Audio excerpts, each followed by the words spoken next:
Hello, everyone. Welcome. Thanks for that kind applause. My name is David Soo. I'm a Vice President at Jobs for the Future, and I'm thrilled for this federal policy session. We have some great public servants here who are going to talk to us a little bit today about their perspective on what's going on in D.C. and throughout the country. So we're first going to do a quick little round of introductions, and so if they could each of you guys just say your name, title, maybe where you sit in the organization, because I think it's maybe federal agencies are a little bit opaque to people on the outside.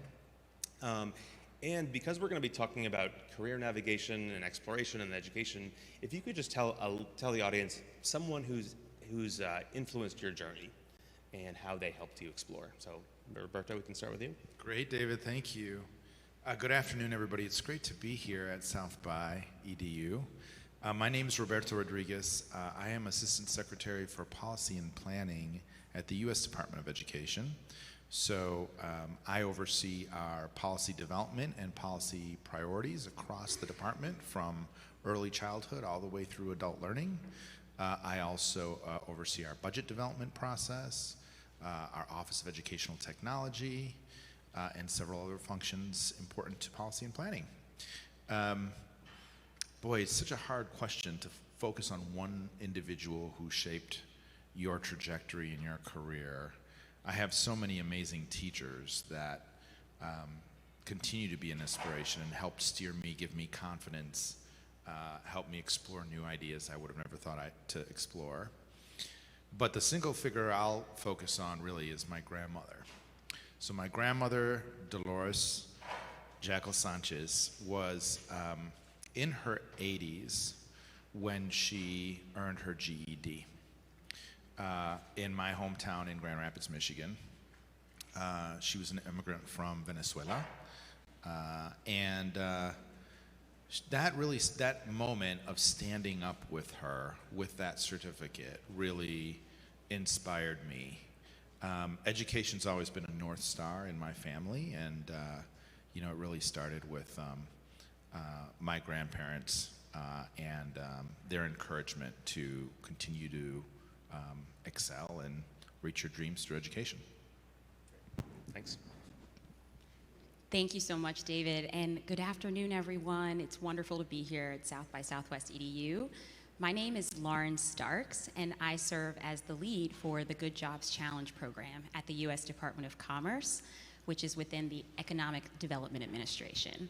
My role has been a part of that team since October of 2021 to help implement the American Rescue Plan programs, and it's been an exciting time to see how we work with our agency partners at Ed and Labor to drive that work. When I think about a figure in my life who has been influential, I have to go back to my hometown roots. So I grew up in Southwest Atlanta, Georgia, and I was raised by my mom, who was the first person in our family to go to college. My mom taught at a Title I school and helped put a network around some of the most vulnerable students in the school system. And I saw how much that meant in terms of helping them navigate, helping them see different paths of potential in their own lives. And I was fortunate to have that support as well. I am a former Pell student. I was the first person in my family to go to law school, and many people, my mom, counselors, teachers along the way have helped me see the potential along my journey. And when I think about what's drawn me into service, what's brought me really back into service in the Biden administration from having served alongside Roberto and David and so many others during the Obama administration, is this question of how do we help more individuals reach their full potential? And I've been drawn to spaces that not only push me to think alongside so many others as to how we do that today, but also how we do it in a long-term way and how we do it at scale, through federal investments in particular. Use this mic, all right. Thanks, thank you for being here, and I'll echo, it's great to be here in Austin with all of you. My name's Brent Parton. I'm the Acting Assistant Secretary of the Employment and Training Administration at the U.S. Department of Labor. In that role, the Employment and Training Administration, otherwise known as ETA, is a sub-agency. It's the largest sub-agency of the U.S. Department of Labor. We oversee a number of the federal workforce programs. So if you've heard of the Workforce Innovation Opportunity Act, the public workforce system at the state and local level. We oversee and fund that to the tune of about $3 billion a year that goes out in formula dollars. We oversee a range of discretionary workforce programs and direct service programs as well, not only for workforce training, but supportive services. In addition to that, we oversee this small thing you may have heard of called unemployment insurance, which has been a subject of much discussion over the past couple of years coming out of the pandemic, in addition to a number of foreign labor certification programs. So it's a broad portfolio, but it's a portfolio that's focused on providing opportunities for American workers across the board, no matter, and really meeting them where they are. To that point, I guess I can echo a similar theme here and say, I've been fortunate to have a number of mentors and folks in my life who have helped my career along the way. But my grandfather, John Davis from Aberdeen, Washington, which is a small town between, hey, we got one clap, all right. Kurt Cobain is from there too, apparently. Small fishing town on the coast of Washington State. Not a lot of people went to college in that town. He obviously, after serving in World War II, went back, got his degree. But that's an inspiration unto itself. But I will say what I knew of my grandfather's, he went back to school multiple times over the course of his career. He went in engineering. He went and got a teaching credential. For him, it was always about how do I kind of always continue to learn, to continue to engage, and to continue to find ways to work with folks. And I know watching him, how many people he mentored into very late into his life. And I think that into itself, particularly now when we look at an aging workforce, we look at a lot of new labor market entrants and a lot of disruptive change, that intergenerational mentorship that folks can provide at any age is something I've benefited greatly from. It's something that he did really up to the end of his life, and it's really, I think, a role model for where we can all go. Excellent. Well, thank you for sharing all those stories. I was thinking about it, the same question, and I was actually going to break my own rule and talk about my dad, who he obviously gave me a lot of career advice, but the one thing he would do all the time, he was a professor at Boston College, and he would be at the gas station or at a store or somewhere, and he would meet the attendant there, and he would try to get them to go to Boston College in the evening school and come take classes because he knew about the transformative power of education. And so he would bring people in, and he said, "I'll meet you tomorrow morning at the office." And so it's just that little tap that various people can give. So I think any of us in our life can go and have that impact on people. So I wanted to zoom out to think about, there's many places we could start, but I think this is really a historic and unique moment in our country for so many reasons, but there's been a lot of legislating that's happened over the last couple of years. And so we have trillions of dollars that are out the door or coming out the door soon for the CHIPS and Science Act, the Inflation Reduction Act, and the others. So I wonder if you could each talk about a particular part of all of those programs that gets you energized or excited, or you're really interested to see the impact of, and anyone can sort of go first. Sure, I'll start. Because the Department of Labor did not receive any of those investments. So I tell you what I'm so excited about on that front. And I say that jokingly, but I actually say that because that's been one of the most exciting things. And I'll just say, because of the agency that I lead, the Employment and Training Administration, historically was there to help get people back on their feet in a crisis. And we're often what we call kind of the firefighter. So when the pandemic happened, unemployment insurance, career services, training, responding to challenges to help people get back in the labor market. What is so exciting about this moment is these are historic, forward-looking investments. And one of the most challenging things we do in workforce education and training is always trying to get a sense of where's the ball going? What's the demand going to be, not just today, but for the next year, 5, 10 years, decades? These investments, because of the way they've been structured, the long view that they take, this is really an opportunity for once to not just try to move dollars out the door and train people and hope they get jobs, but to really thoughtfully engage in strategic planning at the community level across public and private sector partners. So when I look at CHIPS, when I look at the RAISE grants, which are for transit agencies to electrify buses out of the Department of Transportation, across the board you see provisions not just for flexibilities to use for workforce training, but to do workforce planning. And I think that into itself might sound boring and unsexy, but the idea that there is actual funding to pull together stakeholders around the table, to build equitable pathways, to make sure we're being thoughtful about how are certain jobs changing and how are certain careers being created. That's the massive opportunity, and that's what really is the game changer about this type of demand side investment. And it's something we at the Department of Labor are really thrilled to be working with commerce, transportation, energy, and of course education across the board. Well, I want to double click on all of that and just echo that this is such an exciting time, in part because I believe that this is an invitation to do things differently. I think that these investments writ large have accelerated the focus on economic mobility, on equity, on how we're aligning our resources, our communities, local leadership in powerful ways that are going to move the needle. And at Commerce in particular, we're executing on the $3 billion I mentioned under the American Rescue Plan, but we're also focusing in through CHIPS, the $52 billion, through our broadband funding, the BEAD program, and in many other ways. In particular, I lead the Good Jobs Challenge program, which is a $500 million initiative. It's the first ever program at Commerce to focus on job training.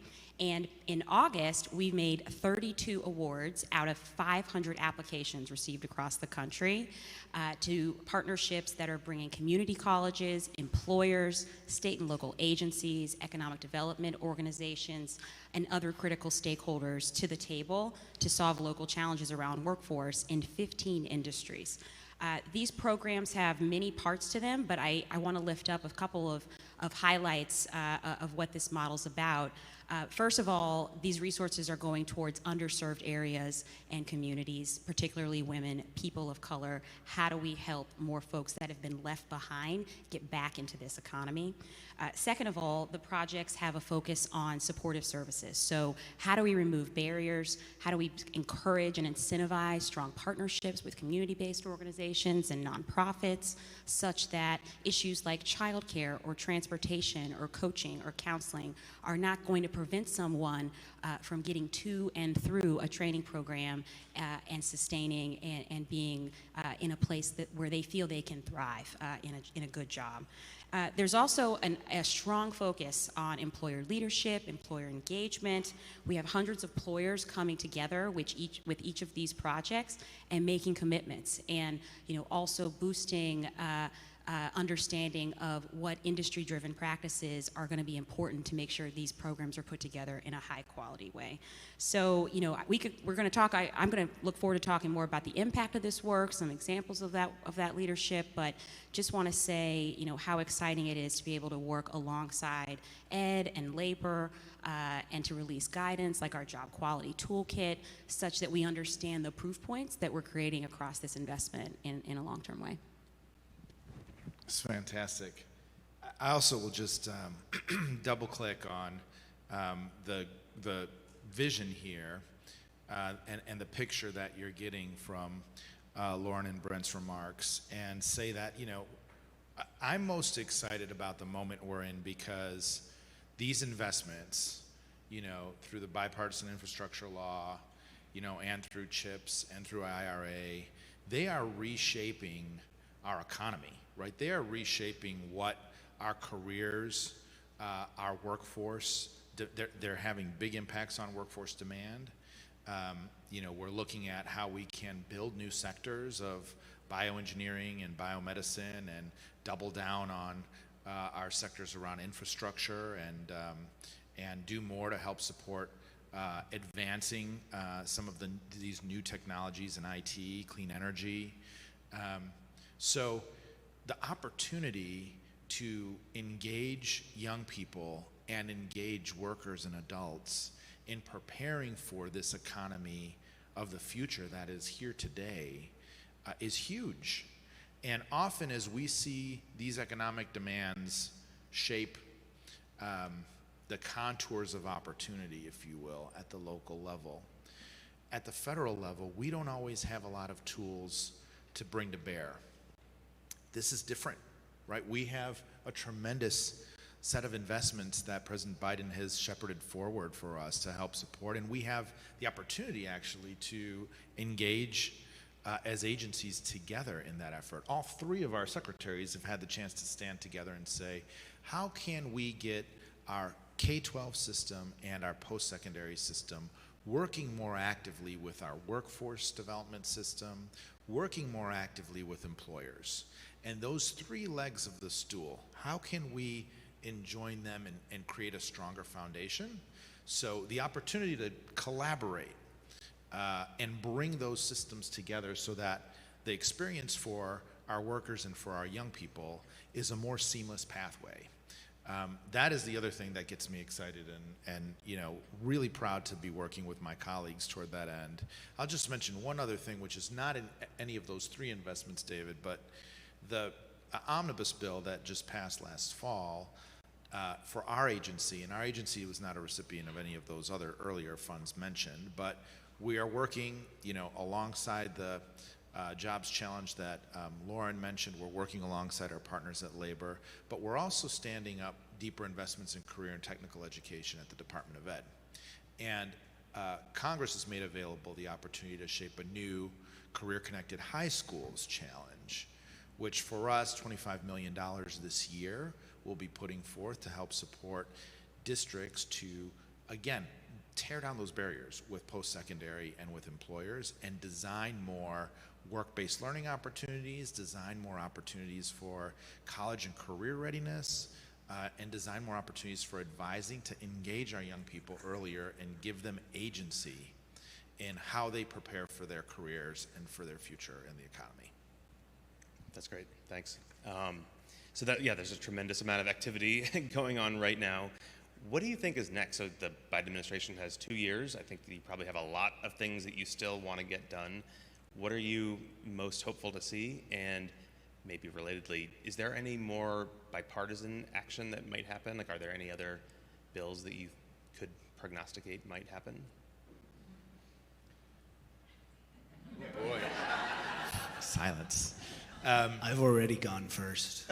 I'm going to jump in and say, I'm excited about the chance for our agencies to continue to work together and provide guidance to the field and really do some bright spotting. I mean, this is where, we have local communities and state systems, our community college systems, our workforce systems that have figured out how to come together, craft those types of memoranda of understanding, sit together around a table, and enjoying that economic and that education strategy more actively together. That is the thing that I think we have a big opportunity, and with these investments as the wind at our sails, to approach building skills and building workforce and training and education in new ways, right? In ways we haven't done classically. So we can't let those silos in our system get in our way, and I think, part of the opportunity we have is a bright spot, some places to get that done.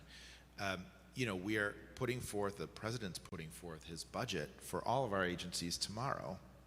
So that renews our conversations with Congress on a statement of our values, a statement of our policy priorities, a statement of our vision for where we should go. I know all of our secretaries are excited about that. We will take that case and press that case to Congress through our hearings over the coming weeks.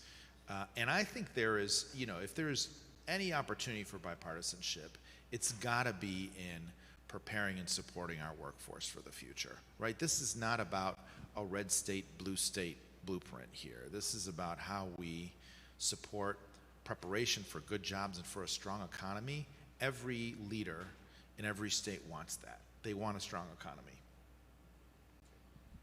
And I would say, to kind of highlight that, the first 2 years of these investments, this has been a lot of deep work around aligning on what the language says and how to craft these funding opportunities. That takes time in the federal government, and it certainly takes time if you do it right. And so, for example, Department of Labor and Commerce developed a joint definition for job quality. So if the idea is that we're going to say we want these investments to support quality jobs, well, what does that mean? That took work, but it was work worth doing because it's embedded in those investments. The next 2 years, I would say, is about how we scaffold exactly what Roberto's saying, the types of partnerships. Like, we can talk and be friends at the federal government all we want. if the stakeholders across labor, education, transportation, economic development, energy aren't collaborating in public-private sector at the state and local level, you're not going to see those things become real. So I think that's the work of the next 2 years, at least, is to really, I would say on 3 big areas, and for this audience, how do we have really strong labor market signals about what are the types of jobs that will be created across these investments? There's vectors of jobs that, whether you're reshoring semiconductors, doing electric vehicle manufacturing, or electrifying buses, that across all 3 investments, there's common occupations and jobs that will be impacted. How are we also enabling the types of partnerships on the ground, and in addition to kind of holding them up, seeing where we have resources like what EDS has on the career pathway side. We have some funds that we'll use from our H-1B pot in the coming weeks to put some kind of proof points on the ground, about $80 million. So I think that's the implementation that's going to have to play out. And I will also add that I think when we're talking about implementation and the need to focus on enablement, there's also a really important conversation around sustainability and how do we sustain the work. And I will say that we will learn so much over the coming years through the implementation around where the challenges are, where the barriers are, and what flexibilities are additionally needed by some of these projects across the country to actually reach their full potential in a long-term way. And so I do think, when I was at ED, I worked on areas of authority that the department had for certain waivers, for certain innovative possibilities, for certain pilots and demonstration projects. And I think there's been a lot of good bipartisan energy around thinking about that potential and thinking about where do we have the ability to carve out flexibility such that this work can be done in more creative but also in more sustainable ways. I won't fully dodge your federal policy legislation question and say there are areas, I think Roberto's exactly right. Workforce is bipartisan, and it's not just about these bills. It's when we look at where it's going on in the care sector in terms of things like nursing, teaching. These are areas where Congress has put a lot of attention. We're working with members on that front. WIOA has been signaled to the new leadership on the Republican side as an area of interest. That is certainly an interest for us. And I'll just kind of say that, if we're going to really meet the moment, we need to make sure that the workforce system is, revamped in a way to meet the moment. Yeah, well, I think that people underestimated President Biden's ability to get things done at the beginning, and he's gotten a lot done. So I could imagine something happening in the next 2 years. That's maybe the optimistic vision. I wonder if we could switch gears a little bit. We're sitting in a room of entrepreneurs and innovators and practitioners. What's the best way for them to engage with you all, with the agencies, to give their learned and lived experience to impact some of what's going on? What's the best way of interface? Well, just to the broader topic there, David, I'll just say that if the pandemic has done anything, it has exposed the inequities in our systems and in our communities that were present pre-pandemic, and unfortunately were exacerbated by some of those effects, whether that is thinking about food security, to access to health care, to thinking about access to educational opportunity. And as we often say, the playbook that we use to tackle some of those grand challenges pre-pandemic will only get us back to the solutions that we had pre-pandemic. We need a different playbook, right? We need to bring to scale, and certainly in the sector that I work in education, the type of innovations from how we engage our youngest learners all the way through how we connect with and support our educators in elementary, middle, and high schools, certainly to our post-secondary system and our workforce training, workforce readiness programs. We need to engage that innovation in a more active way, right? We need to make space for that. We need to think about the systems that we've built and how innovation and entrepreneurs engage with those systems. We need to think about how to incentivize and support that, right? So, we're doing that in the context of some of the work right now in educational technology to think about, well, how do we create some space and a bit of a blueprint and a roadmap for folks that are doing innovative work, whether that's helping to enable pivots in teaching and learning, or real-time feedback loops for learners as they're progressing in their education and their training systems, or better tools for advising for our post-secondary learners in higher ed. So, you know, we're going to continue to look for those. You know, we've probably hosted 3 dozen webinars and a whole host of handbooks on how to support recovery and reinvestment post-pandemic. But we're always looking for opportunities to connect. That's, I think, why we're all here and excited to be here at South by too. I also think there's a need for storytellers. So, you know, when we get on the other end of our 5-year grant with these projects, there's going to be a lot of impact. All of these initiatives are projecting to place 50,000 workers into good jobs, and the impact on the ground, it needs to be lifted up. We need to be able to tell the story. And so I do think this is a creative space. There are many people out here who are thinking about ways to do that in very innovative ways. And so kind of looking out and thinking about ways that you can move along with some of this work and help tell the story of it, that brings more folks in and helps others connect to what they're doing and what they're seeing. I think that's important. I also think spotlighting best practice, spotlighting evidence-driven research that can be embedded into communities of practice that are being created around these investments is really an important way to engage and can help us see new ideas. You know, we are already hearing critical questions from our program around things like sustainable financing models, you know, how to implement career impact bonds as like a way to move this funding beyond the current grant period. Issues around braided funding, you know, tactical strategies that can support that.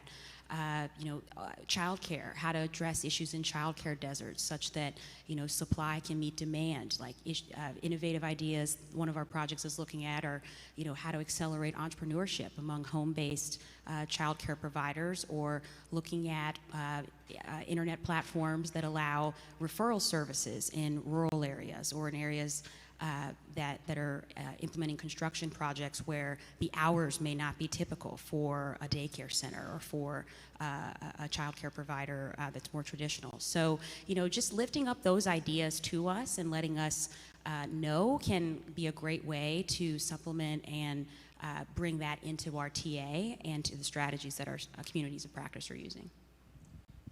I think that's a great illustration of, you know, where you all can help, which is, you know, we're good at scaling things when we have the systems and the jurisdictions to do it. There's a lot of gaps. And I think, you know, exactly to this point around, we can fund some workforce training dollars, but that's not going to work if there's not access to care services for folks, particularly if you're trying to get women into these types of jobs, or frankly, you're trying to reach in and get folks that have been outside of the labor market for some time. I would say the same thing is true also for how we think about jurisdictions on like credentialing. And I can tell you right now, a lot of these investments that are happening, particularly in like advanced manufacturing, they're happening in labor markets that are going to pull across jurisdictional lines, whether that's a metro area or frankly a state. And that's an opportunity. And I say that for this audience to really be thoughtful about, you know, what we fund has limits, and based on the jurisdictions who funds it, where are there ways to support worker mobility and portability across traditional lines? Where are there opportunities as well for how we even think about cross-cutting needs and mapping competencies that might be useful in a job today that might be impacted by new investment down the road, but how does that apply? I think that's work that the entrepreneurial space has really led in some ways, and I think there's a huge opportunity to infuse that in a lot of what's going to be playing out over the coming years. Can I just jump in on that really good point too, David, and say, you know, I think what you'll see from all of our agencies and our administration at large is an embrace of those innovations and desire to really help accelerate and support that work, right? So if you think about, you know, I think about one of the big rocks we have to move in education is this teacher shortage that we have of 174,000 additional teachers we need to bring back into the system, right, since pre-pandemic. And so there we've, you know, been able to partner really effectively thanks to the leadership at the Department of Labor and Brent and his team have been amazing in saying, all right, well, let's think about a registered apprenticeship model for teaching that we can push out alongside the Department of Education, and a pathway that now we've gone from 2 states to 16 states, thinking about what type of learn and earn models can we introduce in the system, you know, to help address this challenge, right? That's a different way of thinking about what has been is a decades-old challenge of how do we recruit and attract teachers into the profession.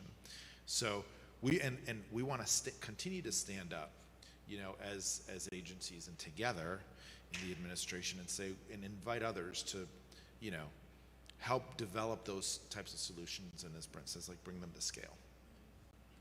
And I would just say, from, you know, my time in government, it was like, it's kind of an open door policy. Like, I think your emails are all like on the websites. Like, people, like, you're looking to get advice and like stories, as you're saying, Lauren. So I would just encourage everyone, like, write to these folks, to others. I think it's great that you all are at an event like this. I think probably because of the pandemic, there were a lot of webinars, but hopefully there'll be more in-person convenings and whatnot where people can come and interact. I think people were often like, wow, like, I only interact with the bureaucracy, but you all are real people. And it was like nice for people to get to like actually meet government bureaucrats. So glad that you're here for that.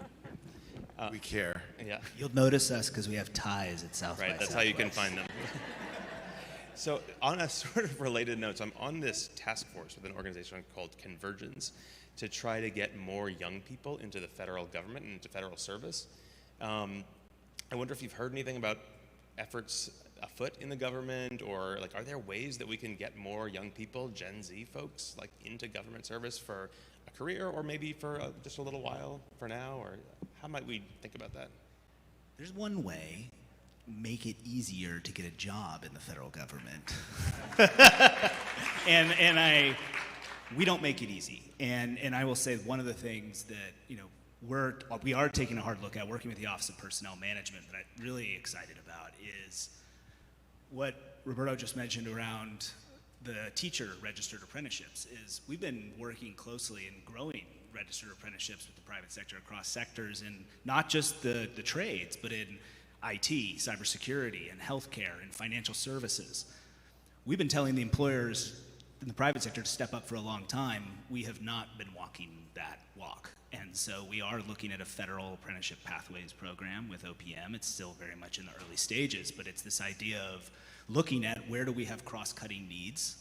You know, there's people that you all hire that we also hire with the same occupations, the same competencies. How can we create new alternative pathways, skills-based pathways, not based on whether or not you have a degree, to get into the federal government? So that will be one piece, but I do think the administration, I think overall, when it thinks about, for example, diversity, equity, inclusion in the executive order, that was one of the first acts of the administration, I think we have held up a mirror to ourselves, and that takes work. You know, it takes time, and I know that's kind of a common refrain with the federal government side, but it is a commitment that it's not just about how do we, you know, not just do as we say, but we really need to do as we do. And so I'll yield to see what my colleagues have to share, but it is something we're working on. Yeah, I'll just, you know, federal government and public service is tremendous. It is a tremendous opportunity. You know, I'm a little biased. I've spent the better part of my career in public service, but it is a tremendous opportunity to serve and support your community. It is mission-driven work, and it's work that needs talent. Like, we need more talent in the federal government. I couldn't agree more. We have to do a better job on our hiring processes and those pieces as well. But I think that, you know, the other big piece here is we need a demand signal, you know, from Washington that says we need you, right? We're going to think about how we can create those pathways more intentionally, but we need you to step up and serve. You know, we have wonderful internships, fellowships, a lot of partnerships with other nonprofit organizations that support and source relevant talent and education to be able to come and serve, even if it's for a matter of months at the Department of Education.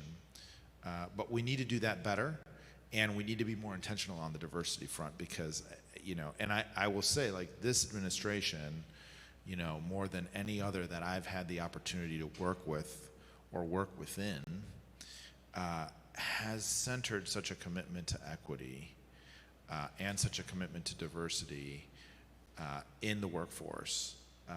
And each of our agencies has plans to walk that walk. And each of our agencies is held to account directly from the White House around supporting that work. All right. Well, I'm glad equity has come up a couple times. I wanted to turn to that topic. For some of these big federal investments, they're sort of very broad in general. There are some programs that are a little bit more targeted at subpopulations or specific groups facing disadvantage. I wonder if you could each talk about one of the programs that you find is really targeted. I think Lauren, you had one around women and gender equity. Yes, well, it doesn't escape me that today is International Day of Women, and it's Women's History Month. Yes, and I'm thinking about this through a particular industry lens. We know that women make up half of the workforce, but fewer than 1/3 of jobs in manufacturing are women, go to women. And so we know these are good paying jobs that on average women make about 16% more than the national median annual income compared to women in other sectors. We've seen some encouraging signs. The Census Bureau recently released some data that the share of women in manufacturing has gone up across every age group and is approaching pre-pandemic levels. But to me, this feels like a big moment. It feels like we can accelerate and push on the levers of these investments to do even more and to do it faster. And so among the ways that the Good Jobs Challenge program is doing this, we are funding a statewide program the Ohio Manufacturers Association is implementing. This is a $23 million project that is implementing in partnership with over 1,000 employers across the entire state of Ohio, entry-level earn and learn models that are going to help so many workers, women in particular, get access to these good paying jobs. And what's exciting to me is that we know that one of the strategies to do this better is earlier encouragement through STEM. And so exciting to see and exciting to work with Ed on ways to do this even better, the alignment of this project to K-12 strategies across the state. So working with the Ohio STEM Learning Network, as well as Battelle Education, K-16 collaboratives in the state, to really ensure that there is that close alignment and earlier exposure to STEM for younger students. And so I think this is going to make a big difference. We're also hearing firms already with this project, they have talked about how employers are in conversation with women, with workers, and are changing their practices. So, one of the things about this, and partnership is hard, right? Partnership is hard, and this work, we do want to create proof points and understand what it takes to actually create cultures of belonging. We released the Good Jobs Principles with the Department of Labor last summer, and it talks about creating that culture, creating that opportunity for advancement, and that starts with seeing people and meeting them where they are. And so this project has emphasized that that's happening already, and that they're seeing so much that's getting incorporated, whether it's through hiring guides or other tangible impacts. But it's great to see, and I think it's going to make a big difference. Just this week, I guess, and it echoes a lot of these themes, but if you think about who's going to build roads and bridges, who's going to build semiconductor fabs, who's going to build the next generation of electric vehicles, it's going to be skilled trades. And the administration's placed an emphasis on making sure that these investments create good union jobs. When you look at the skilled trades and in their registered apprenticeship programs, it's still pretty rough in terms of women and people of color, that the percentages of registered apprentices, particularly women, and it is International Women in the Construction Trades Week as well, and so that's why we made this announcement, but it's less than 10%. And there's few sure bets in this country. One of those sure bets is if you can get in a good union apprenticeship, you have a skill and a career for life, and you will make well beyond family sustaining wages. So to not diversify those programs would be the most massive, not only missed opportunity, but injustice. So what we have launched on Monday, we announced a new partnership. Secretary Walsh, the head of the North American Building Trades, Mark Morial, the head of the National Urban League, the International Tradeswomen Committee, a new 20 million apprenticeship readiness network across the country that's specifically geared towards filling these jobs created by these federal investments, focused on women and people of color, getting into direct entry union apprenticeship programs. It's a network of sites across the country building off a model that works, heavy wraparound services like childcare, and most importantly, the support for ensuring that once someone's placed in an apprenticeship, there's work being done on the ground for the mentors to work with people that don't look like them. And when it's one thing to get people into these apprenticeships, get women or people of color into them, we want them to stay in them. And so doing that work takes resources and investment. So we're really excited about that kicking off. Both have me excited. It's great investments. Yeah, I want to build on a couple of the themes that were discussed here and just spotlight one program. And you know, I think we really, at the Department of Education, as I know my colleagues do, just really take the President's executive order so seriously and are looking at opportunities across our discretionary grant programs to advance racial equity and support equity across many of our programs. But one program that really is designed to address the challenge that we have across the country in attracting, supporting, and elevating a diverse teaching workforce is our Augustus Hawkins Centers of Excellence program. So we have today fewer than 20% of our teachers that are teachers of color in our classrooms, and we have over 53% of our students across our public education system that are students of color. And for many students in corners across the country, their access, they may go their entire academic career without access to one, or without seeing a teacher of color in their school. So we know all of the research that shows the power of windows and mirrors, so to speak, right? And it's the same power that I think you see in the trades too. It's how can we have others that might look like us, we may be able to identify with and say, this is a path that I can take. For many of our young people, it's are they able to see those teachers at the helm of their classroom? Do we give them windows into their future and into what they can grow into in terms of their potential? And we know all the research that shows just how important our teachers of color are for continuing to advance our values, our democratic values, our pluralistic values as a country. So that diversity is something we know is good for all of our kids.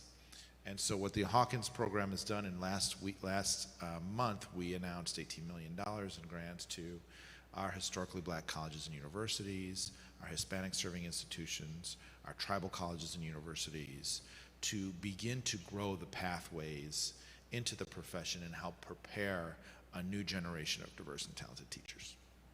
Great, yeah, those are some really powerful programs and examples. I think it underscores also the importance of having a diverse team in the federal government. And like I look at the pictures of the Obama administration, and it's very diverse, and it's really kudos to the administration for prioritizing that. I have a couple more questions, but I'm also mindful that our time is running short, so I want to open up now for questions from the audience. I think there is a mic over here, and maybe we can start up front. Right over here? Yep. Hi there, thanks so much for taking the time to talk with us. I know you're not at all busy these days, so appreciate it. I'm John Roberts. I'm with Luminary Labs. I'm a federal contractor, so I'm going to really try to make this phrased in a way that won't get you in trouble for answering. But I think you're spot on with the excitement around both the appropriations, but also the policy tools that were authorized in the past couple of years.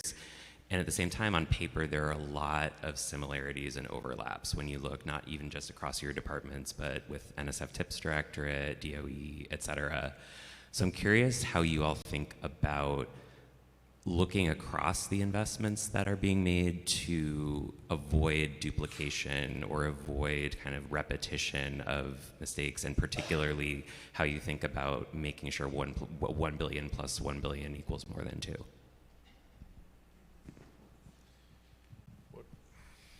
I'll say first, just as again, an agency that doesn't have that money, it puts us in a really unique position to work with our partners. And I'll put it this way, one of the approaches we're taking is, this is the better problem to have. Let's first say that. But we're trying to train the trainer. The information that is out there on these investments, it is very easy for us to overestimate how much is seen on the ground. And there's a lot of confusion on the ground of what could be up to 40 plus new ways to fund education and workforce training across these 3 bills alone. So what we are trying to do in partnership with all of our federal family is use a very bureaucratic tool to do a very basic thing, which is we want to use guidance out to our workforce system and partners and say, here's what's coming, here's where that money lives, here's where the flexibilities are. But at the end of the day, it has to be partners at the state and local level that are the only ones that are going to be able to look across these things in a way, because those resources are going to come into their communities. I hate to take us off the hot seat.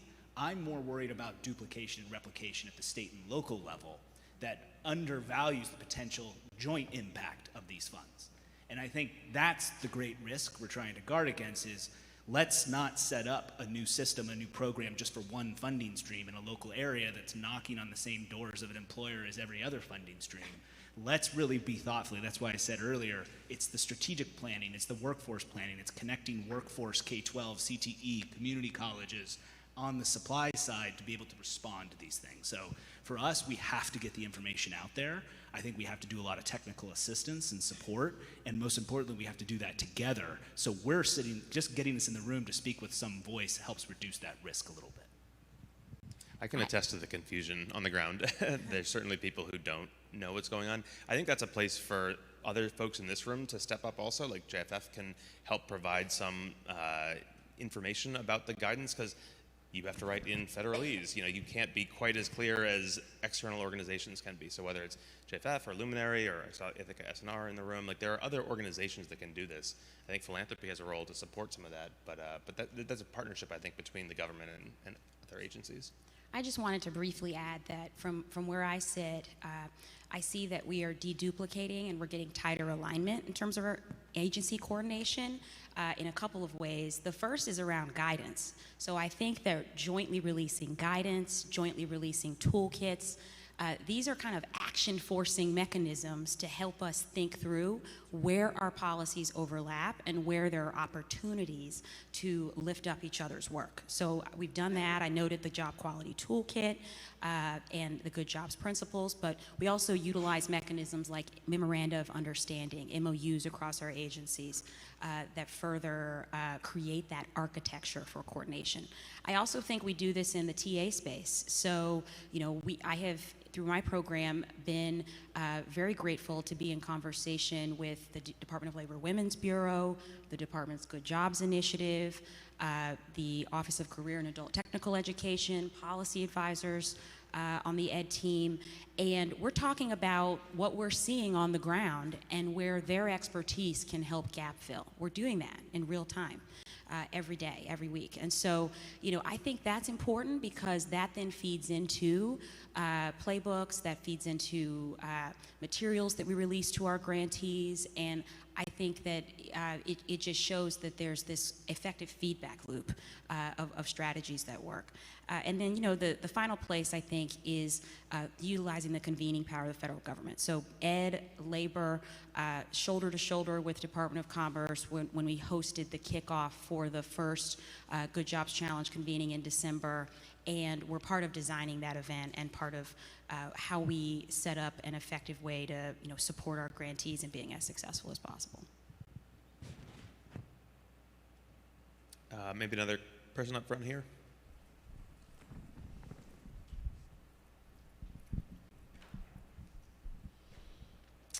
So you mentioned the investment in teacher pathways. I have to read because otherwise I'll ramble. For people of color, it's no secret that the teaching profession is grossly underpaid. What efforts are being taken to ensure employment pathways working to draw in historically marginalized groups like women or people of color are promoting economic mobility within professions like teaching and not perpetuating cycles of poverty, and ensuring that jobs are indeed, the pathways that are being created are indeed to high earning jobs? Yeah, it's such a great question. Thank you for it.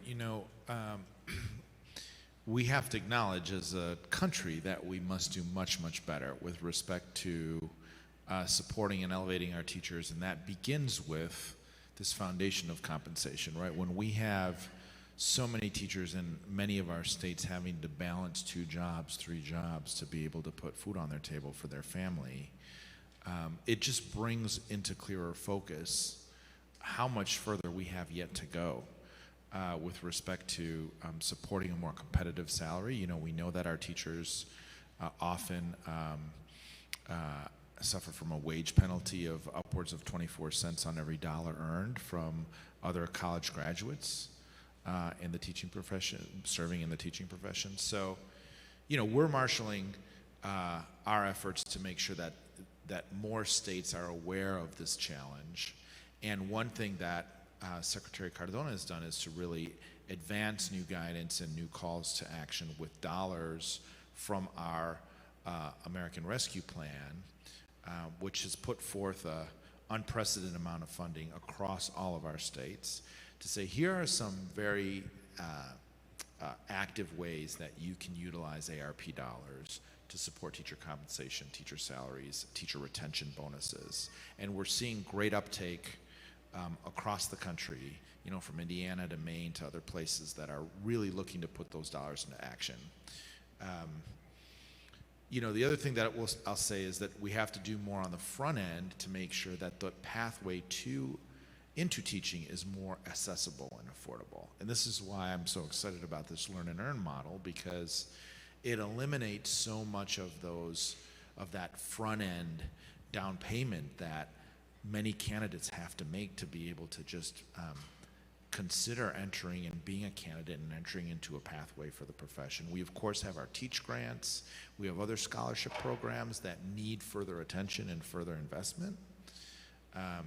But at the end of the day, we need to make that pathway into the profession much more affordable, especially if we're going to surge with talented and diverse teachers across our country. And we need to make sure that that earning potential is on par with other graduates.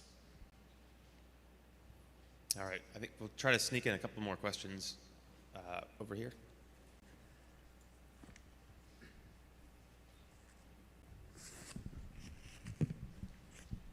I wrote mine down too to try to keep it tight. There appears to be a bipartisan recognition that we need a public-private approach for financing and investing in talent, training, and education that is more fit for our time than the past. So how can we bridge the gap between the institutions like mine, Ascent, and the programs that you mentioned here at your various agencies that are focused on financial well-being and economic mobility, and the people who struggle most to access those programs? You're going to hear a common theme, but in my view, the ultimate public-private partnership is apprenticeship programs. And the reason that this administration's doubled down on that, and again, it has a long storied tradition of public-private partnership. There hasn't been a cent until 2015 that went into the expansion of registered apprenticeship programs. It was fully funded by strong public-private resources.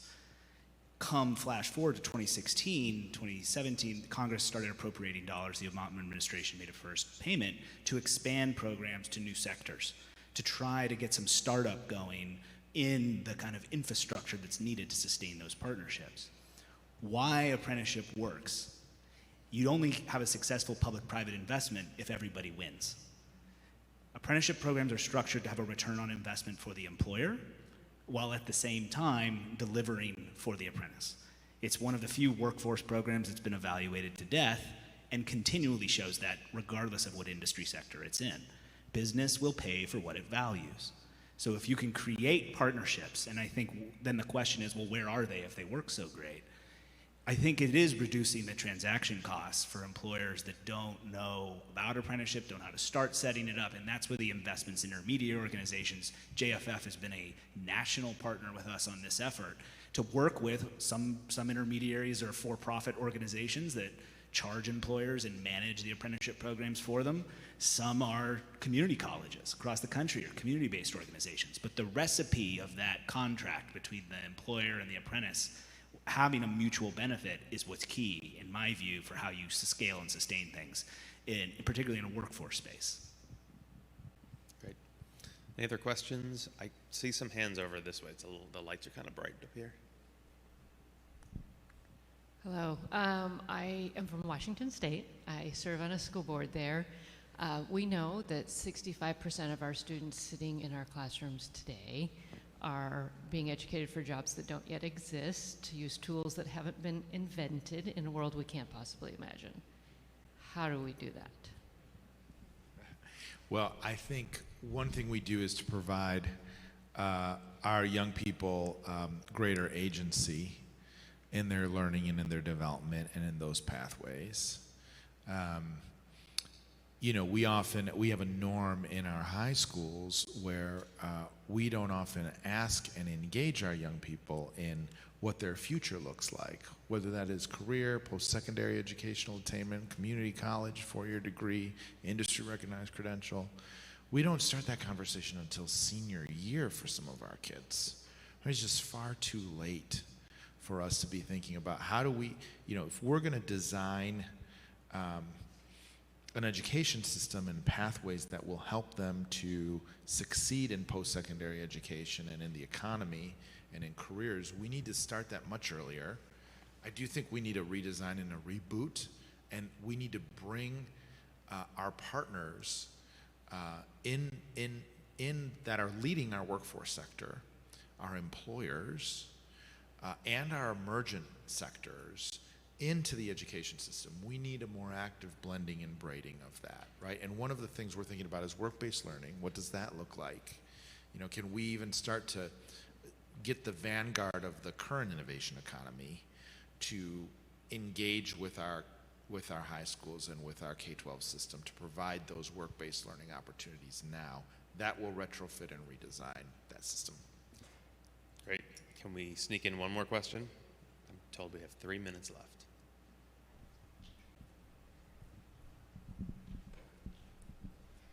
Hi, one group of people I don't think I heard you mention that, this afternoon are individuals with disabilities.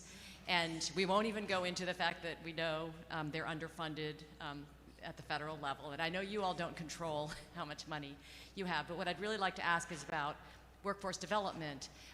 This is probably, in fact, it is the group that experiences the highest, by far, unemployment rate. And what they need is high school workforce development opportunities. There are some programs in some well-funded school districts, but we really need more opportunities for those students especially to gain some work skills while they're in high school. And I wonder if any of the new funding that you all are talking about might be dedicated to something like that. I'll say yes. When we talk about diversity, equity, access, and inclusion, people with disabilities is in that group. And so when we talk about priority of service for resources or grant funding that we put out, for example, in the coming weeks I've mentioned there's an $80 million funding opportunity for workforce partnerships connected to these key sectors. We call that out. I will say you can call it out. The other question is, how do you build the capacity of organizations to be prepared to take advantage of those funds and use them? That's where we have a partnership. My agency, the Employment and Training Administration, works very closely with the Office of Disability Employment Policy, or otherwise known as ODEP at the Department of Labor. We've worked with them collaboratively, not only on designing grant opportunities, but funding technical assistance, in our case, to sometimes our workforce system, to our grantees, but I would say more importantly on special projects. Particularly, we had an entire apprenticeship initiative actually focused on individuals with disabilities. you've pointed out the right thing. It cannot be an issue of places that already have the most amount of resources that are in a position to do this. That's the gap we're trying to fill. And I will say the scope of what individuals with disability means in our workforce today is growing exponentially. The pandemic has accelerated that. And that is not something I think, as we have conversations with our partners in Congress, that needs to be appreciated when it comes to resourcing things, including Office of Vocational Rehabilitation at Department of Education. All right. Well, thank you all. We have to leave it there for time, but if everyone could join me in thanking the panelists. Thank you. And yeah, thank you for joining us here today and for all the hard work you do. I know it's a lot of long hours, so thanks for your service there.